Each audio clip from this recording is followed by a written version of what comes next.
In the last video, we got to know the library module of Lightroom. We learned how to add star ratings and flags to images and look at metadata. Before I move on to the develop module, I want to show you that also when we are looking at images in library and develop, if you click on an image, it will magnify typically to a 1-to-1 ratio. That ratio can be found in the upper left corner here where there's a preview or a navigator. When you're in this navigator, you'll see a box of the area that you're magnified on, and you can easily move that around if you want to see a different section of the image. You will see up here different kinds of magnification. Typically we go from fit, where you see your entire image fit within the center window, to 1-to-1, where every pixel of your image is represented by 1 pixel of the monitor. But there are times when to observe sharpness or to do spot removal, we might even zoom into something like 2-to-1 or 3-to-1, where we get a really strong magnification where each pixel of the image takes up perhaps a 2x2 or 3x3 or 4x4 pixel area of the monitor. But again, typically we're moving between 1-to-1 and fit, and usually that's just done by clicking on the image, clicking a second time to zoom back out. At this point, I'm going to click on the develop module up here in the top to go into that module. Very little changes on your screen. It looks pretty much the same, but what is located in the left and right panels is slightly different, and I want to give you a quick preview of that area here. So up here in the upper left corner, we have that same navigator we saw in the library module.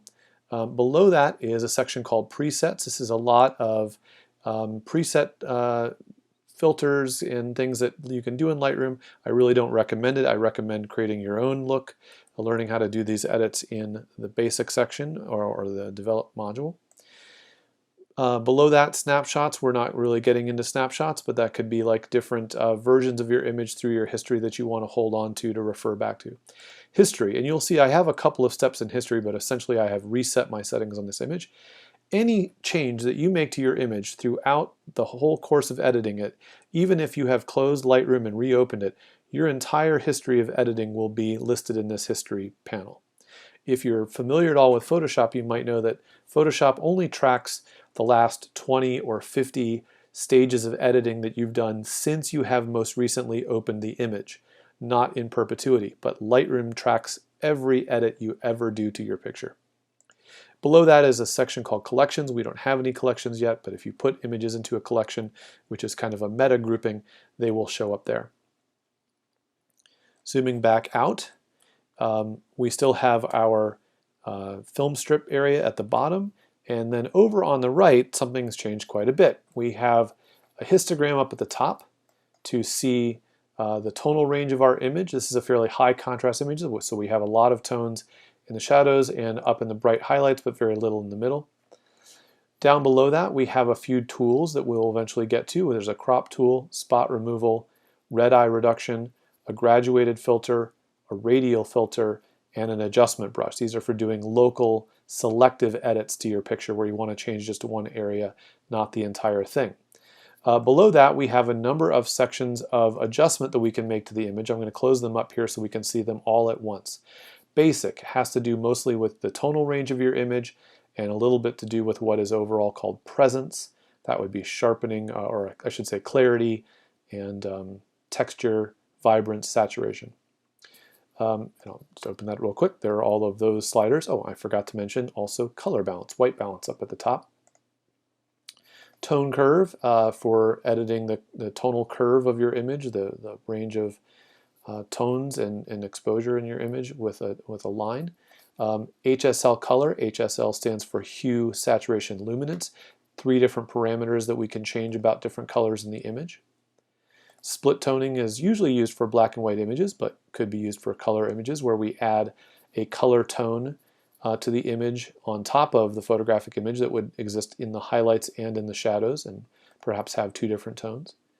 Detail, very important. This is where we would do noise reduction and sharpening. Next section down, lens corrections. This is where we would remove chromatic aberration and enable profile corrections. That would be to correct for certain things that that are problems with the lens that we shot with. Transform has to do with straightening usually vertical and horizontal lines within the picture. Effects, this is where we would have post-crop vignetting and grain if you wanted to add a filmic grain. And calibration has to do with the camera calibration for your particular sensor. We're not going to get into that just yet. Now, having seen an overview of all of this, the first thing I want to talk about is lens corrections and detail adjustment. I'm a believer that the first thing we always want to do with our pictures is get some of the little housekeeping business out of the way. This isn't really very dramatic kinds of changes to the picture, but important nonetheless. So I'm going to open up lens corrections and I'm going to turn on both of these options. The first one I want to turn on is enable profile corrections. And you're going to see, one, an immediate change to the picture, and two, under lens corrections, you're going to see the lens profile show up. When I turned this on, the metadata immediately told Lightroom that I had used a Tamron lens that's a 17 to 50 millimeter. Lightroom has a profile for this lens, and it immediately corrected certain things about the picture. I'm going to turn this off again. Look at the picture, and when I turn it on, you'll notice that certain proportions change, and also you may notice that the corners, which were a little bit dark, have lightened up to be more even with the picture. So this profile correction corrected a fisheye distortion that's present in my lens at this focal length. That's the kind of flattening out that you see of the picture, the sort of changing of proportions slightly. And the remove chromatic aberration, you're not going to see a huge difference when I turn this on, at least not when I'm not magnified. But if I magnify in to an area of the picture, you may notice around some of the high contrast details of this doorway, there's a little red or magenta and fringe and a slightly cyan fringe. That is chromatic aberration. When I turn on chromatic aberration, you notice that that mostly disappears. Sometimes it doesn't entirely disappear, and if it doesn't, you can always go into the manual section of lens corrections and turn up the defringe amount on whichever color you still see remaining. I still saw a little bit of magenta red, so I'm going to turn up that defringe, and actually I see just a tiny bit of the green fringe, so I'm going to turn that up as well. And now I have little to no chromatic aberration. That chromatic aberration, in addition to just being kind of annoying in terms of its color, is hurting the sharpness of your image throughout the picture, so it's something that you want to get rid of right from the start. Now that I have that on, my lens corrections, I'm now going to go to the detail adjustment. And here I'm also going to zoom in. And I'm going to zoom into an area that has both detail, like these branches, and also smoother areas like this eave or the sky or the window, where I can really observe noise in my picture. And this image has a little bit of noise.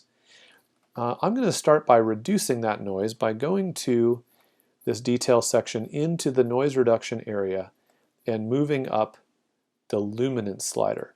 Luminance is short for luminance smoothing. It's going to smooth out the luminance difference between pixels to get rid of or reduce the amount of noise I have. Now, with noise reduction, you do not want to try to eliminate all of your noise. If you have very little noise in the image, maybe just turning this up a little bit, you will see the noise go completely away. If you have more noise in the image, you may need to turn this up a little higher, but resist the temptation to crank this up all of the way with a high ISO noisy kind of image. Your picture will start to look kind of airbrushed and plastic looking. Rarely do I turn up noise reduction more than about 50, and in this case I think maybe around in the 30s is plenty. If you find that you have very colorful noise, if you've got pixels that are slightly magenta and cyan, then you might turn up your color smoothing slider a little bit. This one does not have that problem.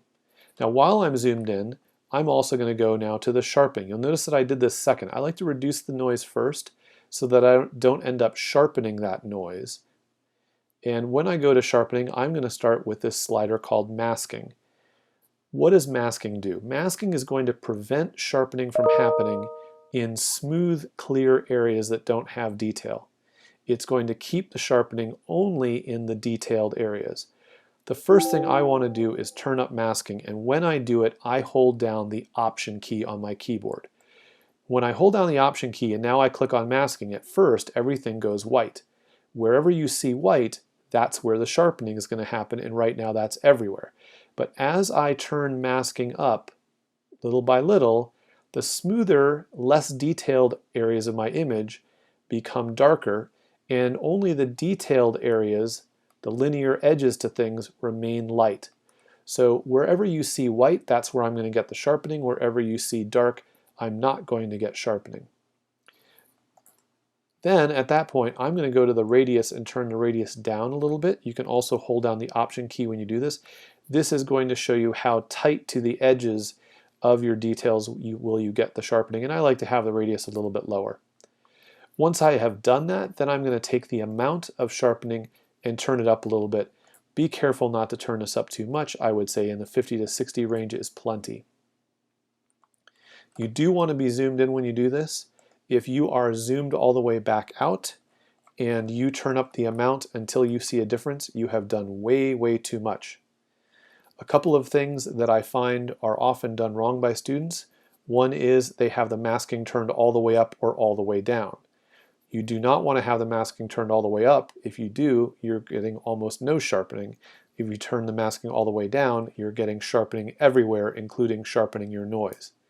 You also don't want to turn the sharpening amount all the way up or all the way down. If it's all the way down, you're getting zero sharpening. If it's all the way up, you're probably over sharpening everything. So that's the basic housekeeping of lens corrections in detail. Now that might take you anywhere from 30 seconds to a couple of minutes to accomplish with one individual image. Now I have 10 others, or maybe I have 200 others that I want to apply this to.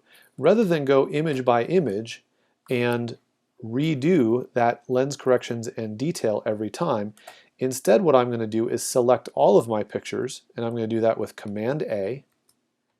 You can see that they're all highlighted in the film strip. When I have more than one image selected at one moment, I get a button down here in the lower right corner that says Sync.